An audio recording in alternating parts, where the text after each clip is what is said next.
Hey guys, Ritter SC2 here, bringing you another 1v1 game. I'm sorry for the hiatus I took.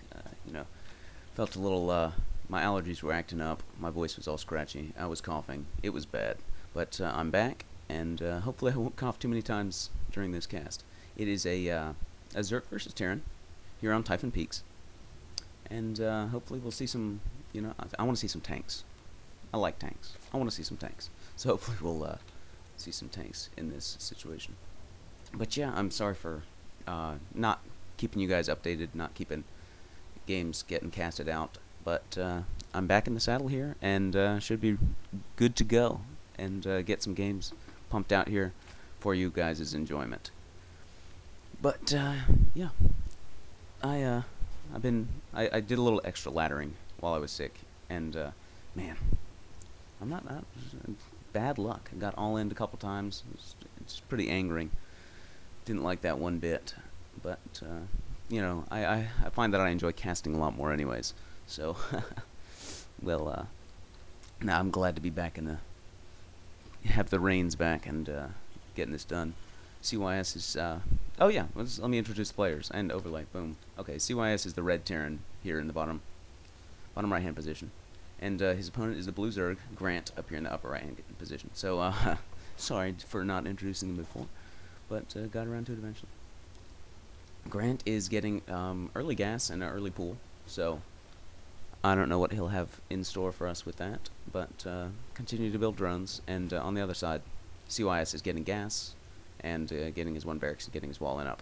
That gas, he's looking to tech up, do something, get stim, get a factory, I don't know, do something. We'll see what he does. He's getting his orbital command. It's a pretty standard opening for Terran. It's called the orbital command opening, and it gives you pretty good basis to start doing whatever you want, whether you want to tech up or expand or something. You just want to have that orbital command. It's good. Mules are always a good thing. And Grant here, he is getting a roach warren, so he's doing a sort of a weird variance on a roach rush, I guess. Normally you want to stop drone production at 18 and then build the roach warren, but I guess I guess this would work.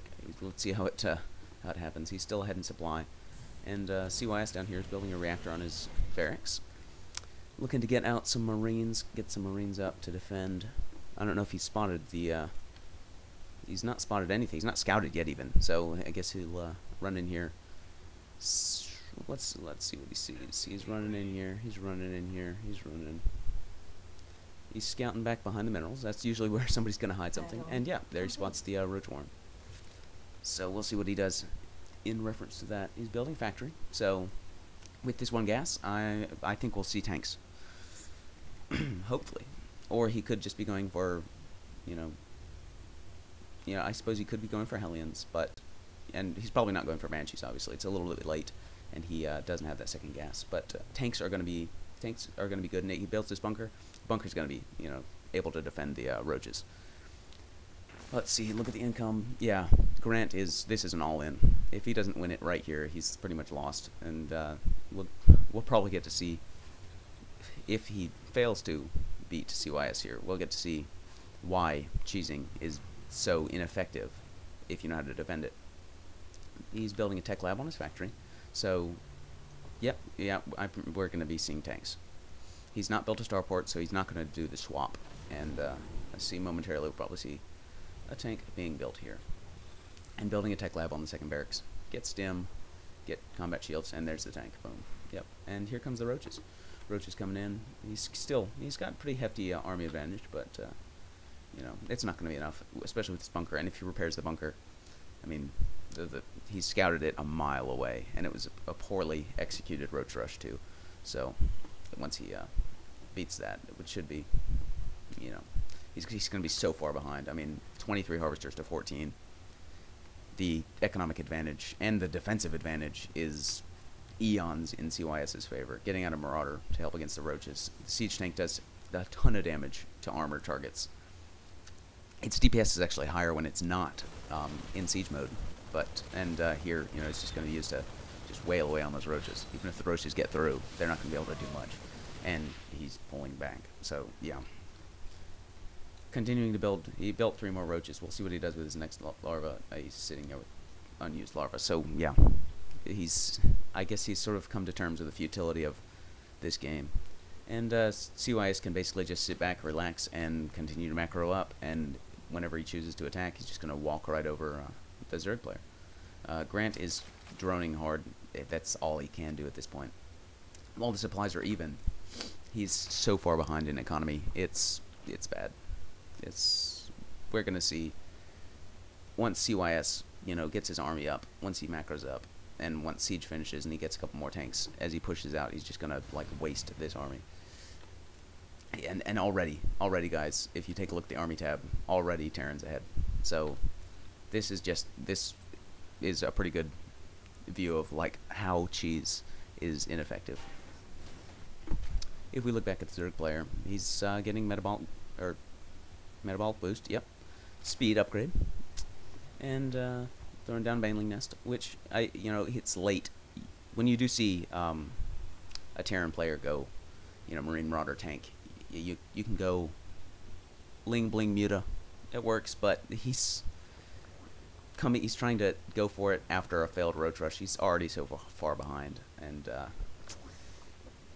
the Terran player is really just going to get ahead. That's all there is to it. He's sieged up. There's really no way for the Zerg player to win.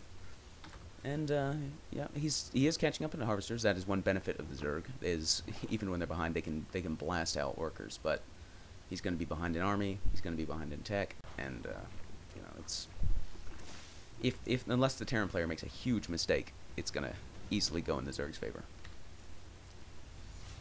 He's building a spore crawler for whatever reason. I guess he's afraid of banshees, even though there's no sign of them. I guess he's blindly hoping that the Terran player went banshees. And yeah, the Terran player's just doing what he should. Not trying anything crazy, not going banshees, not going for a Raven rush or battle cruisers or anything. Just sitting back, building units that are pretty reliable, and especially in the face of this failed rush, he's doing exactly the right thing, and continuing to build units. Zerg player threw down a Spire, looking to get out this Mutas to pick off any tanks that have been left behind. Do some harass, and we'll see if it does anything. He could even it up if he does a pretty brutal mineral line, harass, if he takes out a lot of workers. But at this point, I don't think he's going to be up to it, especially not when the Terran player's got so many forces. Salvage the bunkers, moving out. Here's the Lings are trying to, wander around, do some tricky stuff. Terran players just pushing out slowly, doing the slow Terran tank push. Sieging up, moving forward, unsieging, moving forward, sieging. Yeah, the basically the slow stutter step of Marine tank, and just continuing to macro up. The supplies are it's now 91 to 62. Terran player's supply block, but he's so far ahead that it's kind of sad how far behind the Zerg player is here. But it's getting the Banelings. The guy is going to try and do some sort of bust, but he doesn't realize that. I don't even know what he's thinking at this point. Continuing to force out Lings. He should be macroing. It's still 21 to 36 harvesters, and he's sitting with all this larva.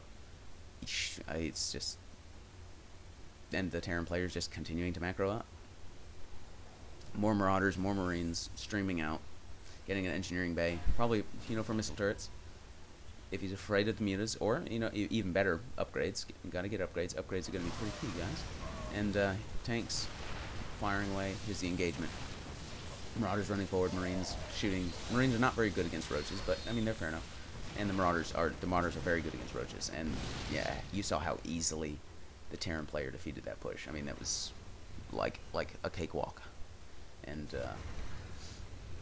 Zerg player's trying to push out some Zerglings, but it's a little too late. If we look at the army tab, 100. Wow, guys, 0 army to, yeah. I don't even have to talk about that. It's that much of a disparity. And pushing in with Marines and Marauders, taking out the hatchery. Zerglings, it is good. Rally Zerglings to meet up here, not to just suicide them against the Marines. And the Bio Ball has just got to rush up here and take things out. And if he doesn't spot these Banelings, he could.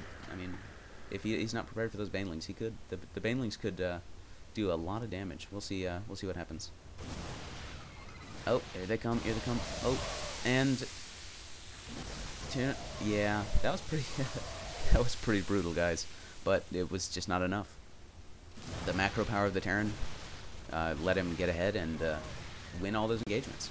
And now it's just a matter of cleaning up the rest of the remains of the Zerg base. He's like, oh yeah, finally beat the army. Oh, wait, here comes more. Yep, the Marines firing away, killing those Zerglings. Marauders rushing in. And the Terran players still continue to macro up. He's good. He's keeping his macro up while attacking. Always want a macro. Macro ahead of micro. And morphing Banelings right there next to the drone. Yeah, drones trying to take out as many as they can, buying the Banelings time to morph in. And even so, Terran players continue to macro up, building up his army. If we look at the army tab, yeah, look at that, guys. Yeah, 7 harvesters to 42. Terran player built a command center, floating it out to the natural on the off chance that the Zerg player has some sort of hidden base or something. But at this point, he's just falling back, regrouping to march in and just decimate. His wounded men, the forward party, standing here, veterans telling war stories to their friends as they rush up. But you know, he's pretty soon he's pushing out with Zerglings and Banelings, and we'll see how quickly this dies. Yeah, yeah. Well, Baneling took out a couple Marines, not enough, but that's a highly successful Baneling, 6 Marines or so. But it's not going to be enough. And Terran player, just push, just end it. And oh yeah. Well, there you go, guys. It's over that fast. And thank you guys for tuning in. I'm sorry for such a delay between the last casts I did. And, you know, I'm just looking to improve, get better, and keep this up, guys.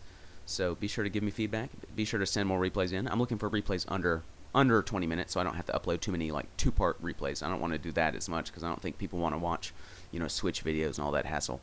But be sure to send replays in, and I'm looking to cast more Terran games. I know I've cast a lot of Protoss and Zerg games, and I'm looking to do, you know, so if you guys have any interesting Terran games, be sure to send them in, and I'll try and get to them. And so thank you guys for tuning in, and I'll talk to you guys next time.